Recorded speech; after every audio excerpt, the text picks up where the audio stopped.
Good evening प्यारे बच्चों, आपका स्वागत है हमारे प्यारे से YouTube channel real education class 10th में।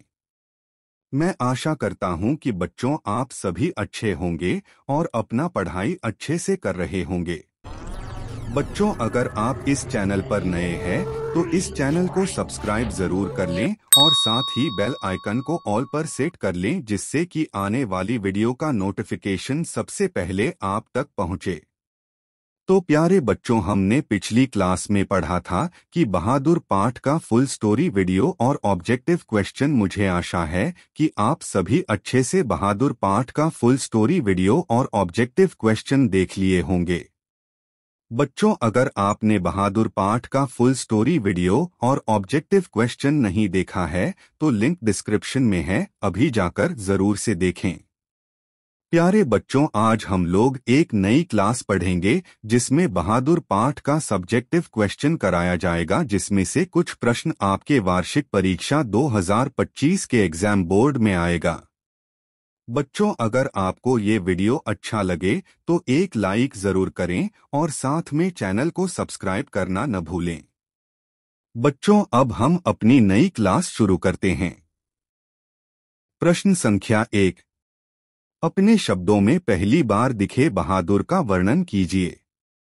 इसका उत्तर है, पहला बार दिखे बहादुर की उम्र 12-13 वर्ष की थी।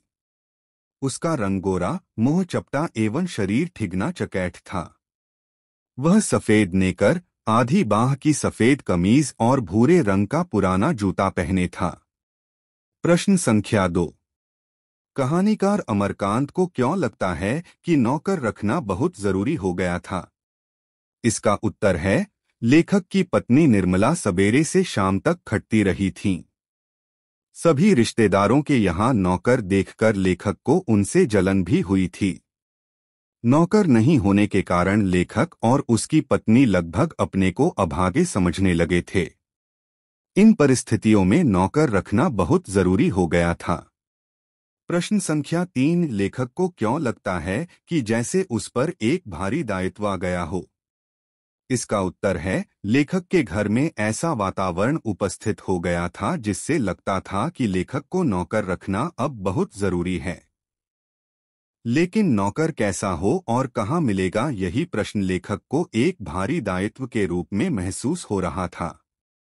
इसी कारण लगता है कि उस पर एक भारी दायित्व आ गया है।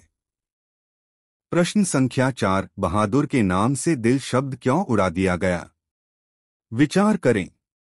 इसका उत्तर है, प्रथम बार नाम पूछने में बहादुर ने अपना नाम दिल बहादुर बताया। यहाँ दिल शब्द का अभिप्राय भावात्मक परिवेश में है। बहादुर को उदारता से दूर रहकर मन और मस्तिष्क से केवल अपने घर के कार्यों में लीन रहने का उपदेश दिया गया। इस प्रकार से निर्मला द्वारा उसके नाम से दिल शब्द उड़ा दिया गया। प्रश्न संख्या 5, बहादुर अपने घर से क्यों भाग गया था? इसका उत्तर है, एक बार बहादुर ने अपनी माँ की प्यारी भैंस को बहुत मारा। माना भैंस की मार का काल्पनिक अनुमान करके एक डंडे से उसकी दुगुनी पिटाई की। लड़के का मन मां से फट गया और वह चुपके से कुछ रुपया लिया और घर से भाग गया। प्रश्न संख्या 6, किन कारणों से बहादुर ने एक दिन लेखक का घर छोड़ दिया? इसका उत्तर है, लेखक के घर में प्रारंभ में बहादुर को अच्छा से रखा गया। कुछ समय पश्चात पत्नी एवं पुत्र दोनों उसकी पिटाई बात बात पर कर देते थे। एक रिश्तेदार लेखक ने भी बहादुर की पिटाई कर दी। बार बार प्रताड़ित होने से एवं मार खाने के कारण एक दिन अचानक बहादुर भाग गया। प्रश्न संख्या 7, घर आए रिश्तेदारों ने कैसा प्रपंच रचा और उसका क्या परिणाम निकला? इसका उत्तर है, लेखक के घर आए रिश्तेदारों ने अपनी झूठी प्रतिष्ठा कायम करने के लिए रुपया चोरी का प्रपंच रचा। उन्होंने बहादुर पर इस चोरी का दोषारोपण किया। इस आरोप से बहादुर को पिटाई लगी। रिश्तेदार के प्रपंच के चलते लेखक के घर का काम करने वाले बहादुर के जाने की घटना घटी और घर अस्तव्यस्त हो गया। प्रश्न संख्या 8, बहादुर के आने से लेखक के घर और परिवार के सदस्यों पर कैसा प्रभाव पड़ा? इसका उत्तर है बहादुर का आंस घर का सदस्य को आराम मिल रहा था। घर खब साफ और चिकना रहता। सभी कपड़े चमाचम सफेद दिखाई देते। निर्मला की तबीयत काफी सुधर गई। प्रश्न संख्या 9, बहादुर पर ही चोरी का आरोप क्यों लगाया जाता है और उस पर इस आरोप का क्या असर पड़ता है? इसका उत्तर है रिश्तेदार न सोचा कि नौकर पर आरोप लगाने से लोगों को लगेगा कि ऐसा हो सकता है।